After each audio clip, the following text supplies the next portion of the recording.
Tired of losing sales because accepting payments feels like pulling teeth?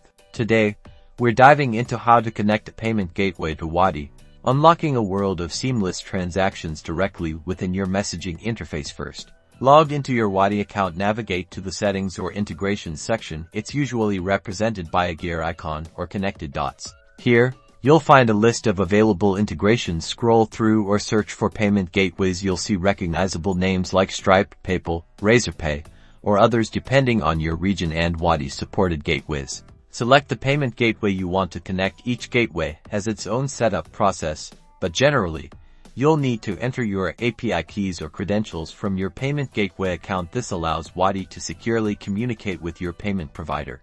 Pay close attention to the specific instructions provided by Wati for each gateway. Double-check all the information you enter to avoid errors. Once completed, you'll usually find an option to test the connection.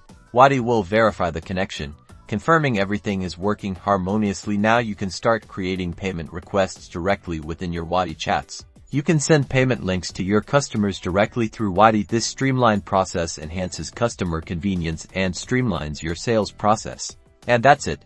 You've successfully integrated a payment gateway with Wati, paving the way for easier transactions and happier customers.